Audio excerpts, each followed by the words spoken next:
By now, hopefully all of you have had a chance to go in and take a look at the syllabus and the schedule and all the other things that are part of the course. And one of the things about this course, especially depending on when you took the course last, whether it was just last semester or a couple of years ago, there may have been different languages you all have been used already. For instance, some of you may have been using Small Basic in your 116 course, and that's what you're familiar with.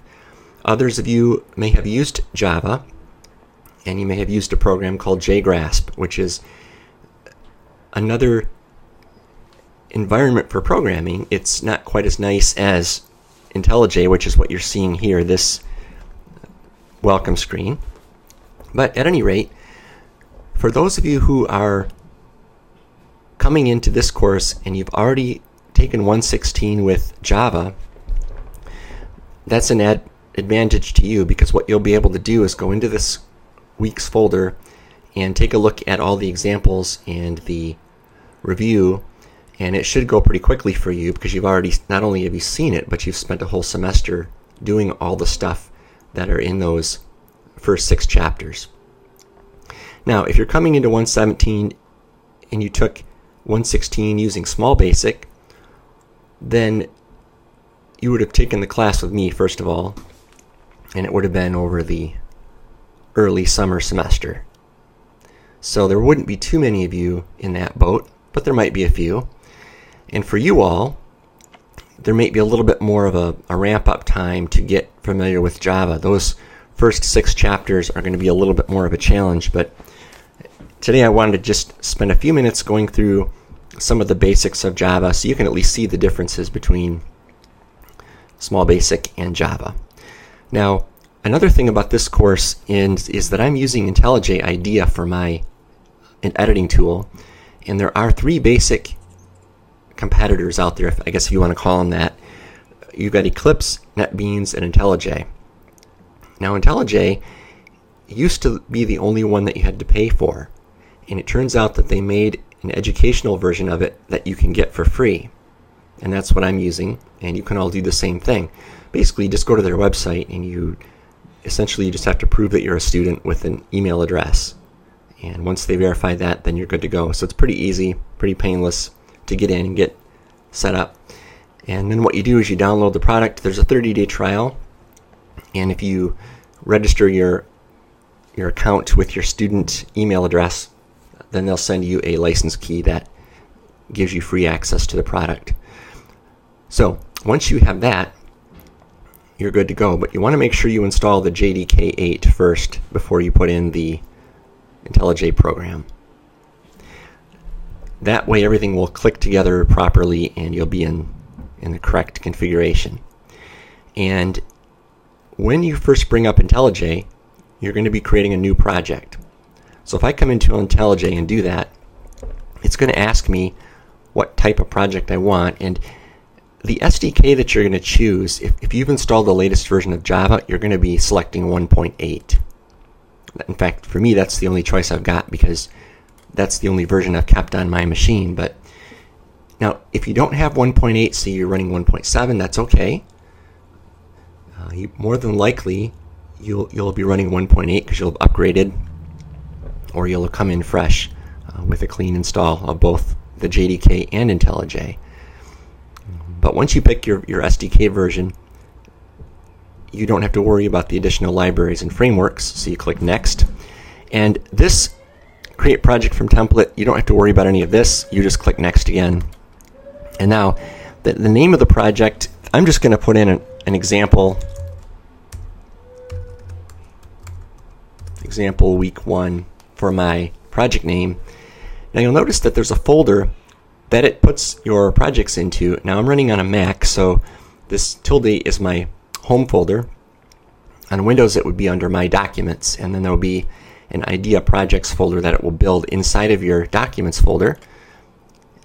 And of course you can always change that by going over to this ellipsis and clicking that, and you can change the path to point it wherever you prefer. And then it will put the name of the project here on at the end.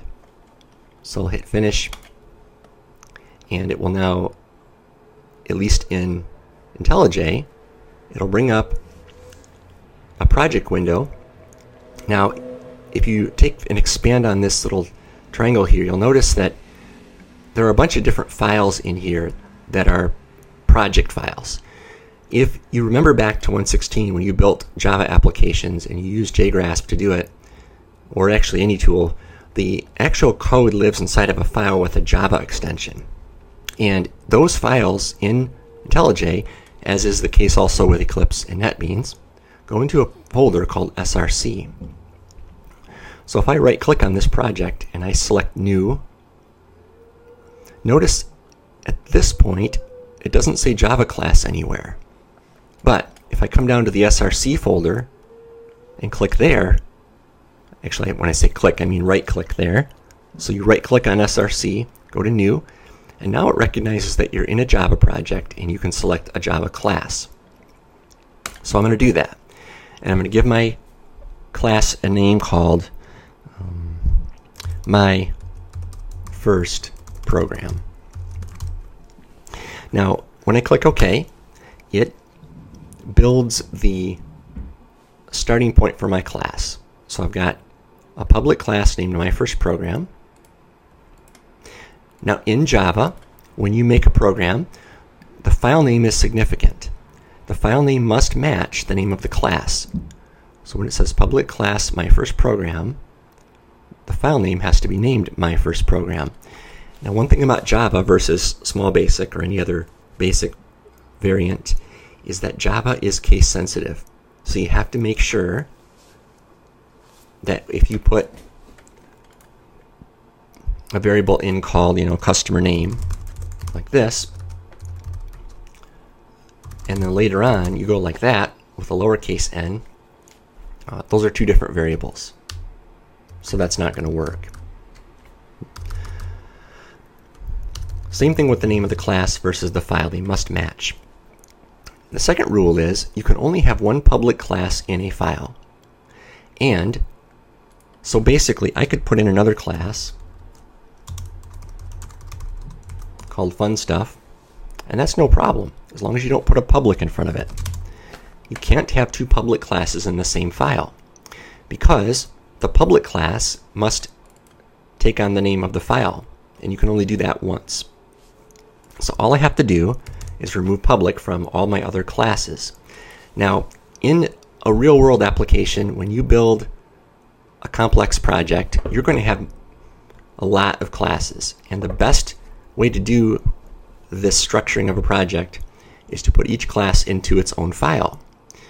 But rather than having you attach and send me 10 files, which I then have to open up and save and all of that, just to make things easier, I'm going to have you put all of your classes into the same file for this course. And so the one with the main method in it is the one that's going into the public class. All the other stuff should not be marked public.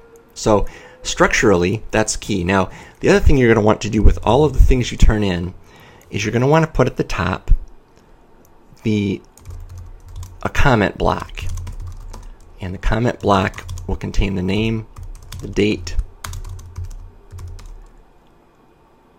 What year is this anyway? I think it's 2015. Okay. Yeah. Yep. It is that bad. Okay. Name, date. And then you've got the course, CO117, and then you've got the title. Well, we'll go this way. And then a description, just a brief summary of what the program does, and this I'm going to say demonstrates how to do basic I/O with user in Java, or using Java. Okay, so you're going to want to put in all of your programs a comment block like this. So when you turn your work in, you'll turn in one file. It's going to be the one with the Java extension. Now let me show you what happens when you write some code here. I'm just going to print out hello world here. And to run this in IntelliJ, there's a couple ways to do it.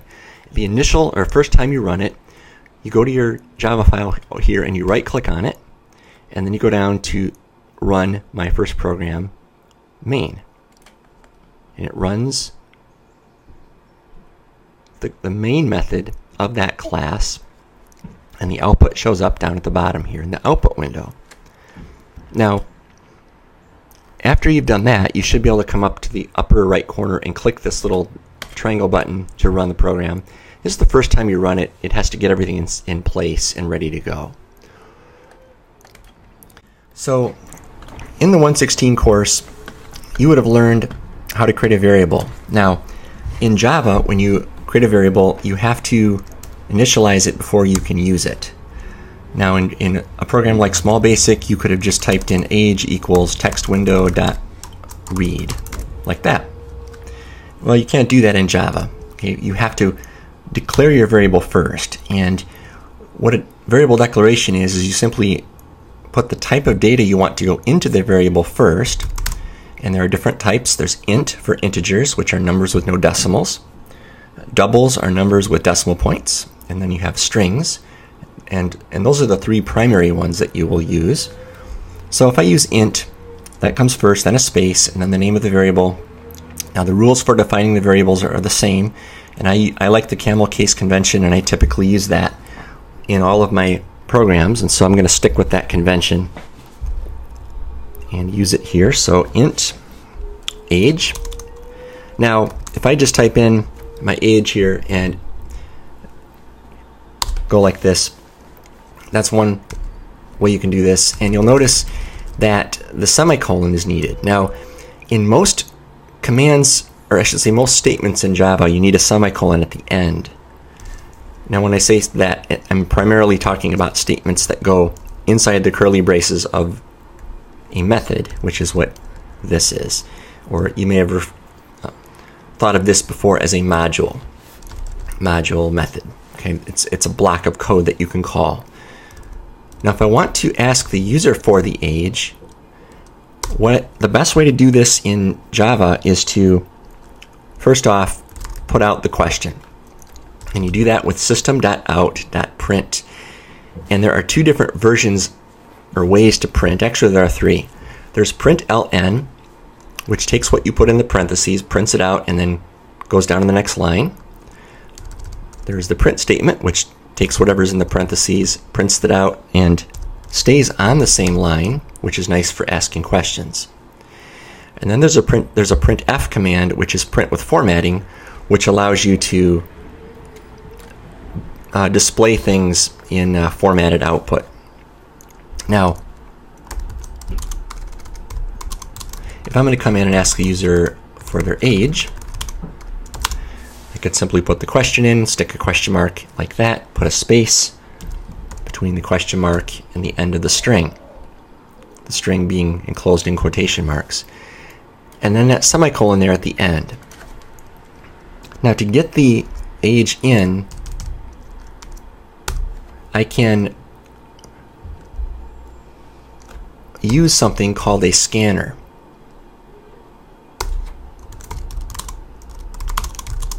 And the way that you use the scanner is that you type this line of code in, and you're going to need to import the java.util.scanner class into the project before you can use the scanner.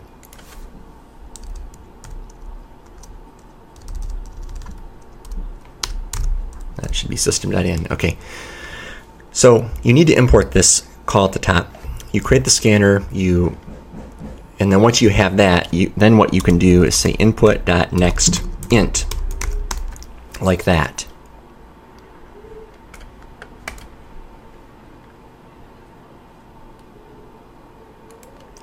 Oh, you know what? I need to move this code. I'm going to move this down into the method like this. Okay, so you inside the method, you create the scanner, you print out the question, and then you wait for them to type in the answer, and you store that into a variable named age. Now I'll say if age is less than 10,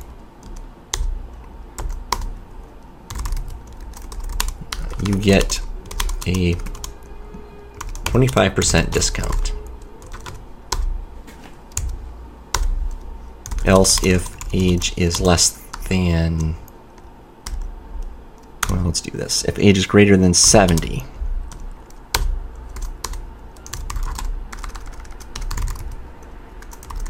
you get a 50% discount.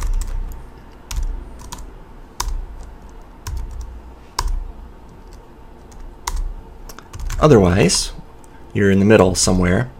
Now this is what's neat about tools like IntelliJ. Instead of having to type out system.out.println, I can just type SOUT and hit the tab key, and it will fill it all in for me, and it even puts the cursor inside of the parentheses there, which is very, very cool.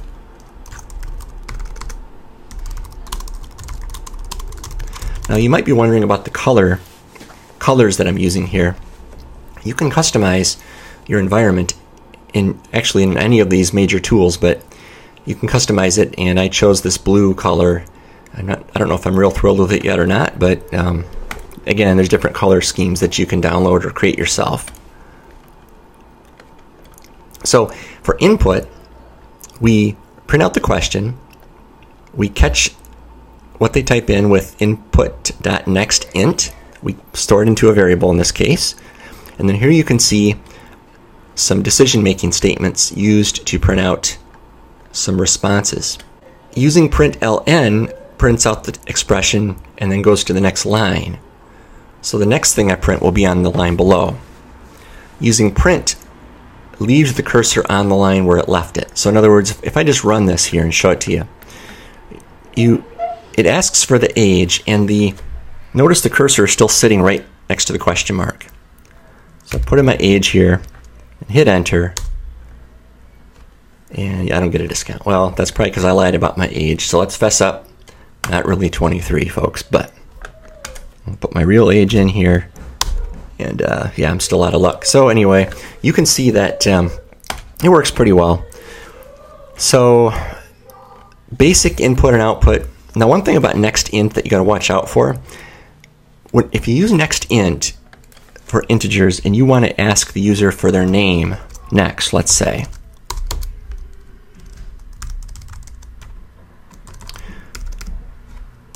now name is a string, and for strings, whoops, what am I doing? For strings, we will usually use nextLine. And what that does is it takes everything the user types in up to when they hit the carriage return, and then it stops. Now, it's going to kick back a string, and so I need a string variable to store it into. So I'll create a string called name and set it equal to input.nextLine. Now, IntelliJ, the squiggly lines underneath name there, it's simply telling me that name isn't being used. Well, that's because I'm not done writing the program yet. It will get used, but the program doesn't see it that way. It's just saying, look, you're not using a variable that you created. You set it to something, but you never did anything with it. So if this was the final version of my program, I would see that and say, oh, I've got this extra line of code in here. I don't really need that, and I would want to get rid of it. Now, if I were to run this program, and let me just put, for the sake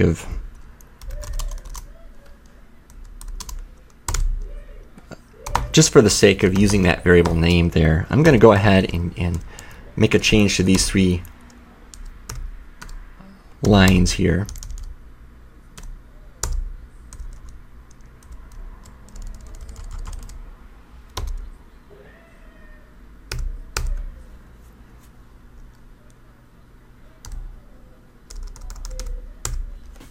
Okay, and so now I'm using name. Okay, so it's going to ask the user for their age. They're going to type it in. It's going to store it into this variable called age. It's going to ask them for their name. They're going to type something in. It's going to store it into name. It's asking for an integer for their age, a string for their name. Now, here's the issue. NextInt takes the number the user enters, but it leaves the carriage return in the string buffer. So what's going to happen is when I go down to line 21 and read the next line in, it's going to see a carriage return sitting out there, just as if I would have entered or pushed the enter key when that line 21 came up. And so the net effect of that, if I go to run it here, I'll put in my age, and it skips, essentially. It looks like it's skipping over the question. I mean, it puts what is your name there, but then it kind of just ignores it and goes on. So what's happening is this carriage return that gets left in the string buffer. Now, there are two ways you can fix that problem. But one way to do it is to put in a next line, which will read in that carriage return and just discard it. So now your string buffer is clear. So now if I run it, you see that it comes up properly, works right. But see that if you do that, you have to make sure your next int is always followed by a next line. What I like to do instead of that is I prefer to always use next line whenever I get user input. And you might say, wait a minute, that's going to be a problem, right? Because I want an age, and that's an integer, and I'm using next line. Well, yes. So here's what has to happen. You have to take and surround your input.nextLine statement with parentheses, which are in orange there, and then the data type that you want, which is an integer, and then put a dot, and then put value of. Now what this does is it runs a method in the integer class called value of, and it converts a string into an integer, if it can. If it can't do it, it throws an exception, but if it can do it, it converts it. So whenever you ask for numeric input, if you do this, you'll be covered. And it works the same way with decimal numbers. So let's say if I had what is your, I don't know, it needs to be a number with a decimal. So what is your annual salary? Okay, so that would be something, I would make up a double called salary. And then I would set it equal to double.value of, and then I would use input.nextLine. So always use input.nextLine, and then just surround it with whatever you're trying to convert into, whether it's an integer or a double. Now, if you're asking for a legitimate string value, you don't have to do anything. Then you can just call input.nextLine with nothing else surrounding it, and you're good to go. So those are just some of the critical things about how to use Java to get data in and out with a text-based application. And the other main difference is that semicolons go after most statements inside of curly braces, and variables need to be declared first before they're used. And then just it's really a matter of syntax. What are the different commands and keywords and things that are used in Java?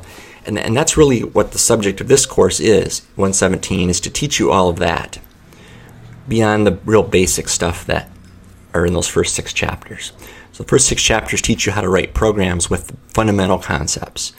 So we're going to assume you already know what a variable is, you already know what a loop is, you know how to make a decision statement, and that you just need to know how to do it the Java way. And so those 6 chapters, I'm hoping that you can go through those pretty quickly because you'll already know the fundamentals behind what they're saying. You just need to know how it works in Java. And knowing that, you should be able to move through those chapters pretty quickly. Then when we get into week 2, we'll actually dive into new material beyond that introductory set of chapters that you've got the first week. So now, notice in my structure out in my project here, this Java file. Now if I go out to folder structure, and here is what's inside of that folder. Now I go to the src folder, and this is the file right here that you'd want to submit to me when you say this were an assignment, you were going to turn it in. That's what you'd want to submit, that file. I don't need a class file, which would be in the out folder So you definitely don't want to send me these. I want what's in the source folder, which should be one file throughout the whole course, except maybe at the end there might be more than one, but for the most time there'll be just one file that you'll turn in. And again, this is a Mac interface, so things look a little different than they will, say, in Windows Explorer. So if you have any questions about getting IntelliJ set up, or getting some of these basic things going, installing Java, whatever it might be, let me know. Otherwise, I'll just watch for your emails, and I hope you enjoy the weekend. I hope this first program isn't going to be too challenging for you, but if it is, just make sure you send me an email and I will help you out as best I can with it. And I'll talk more about that in the week 2 video. We get into how to use the tutoring services and stuff like that. But I'll wrap this video up for now, and appreciate your watching the video and welcome you once again to the course. Hope you enjoy this very quick 7-week semester, and we will talk to you soon.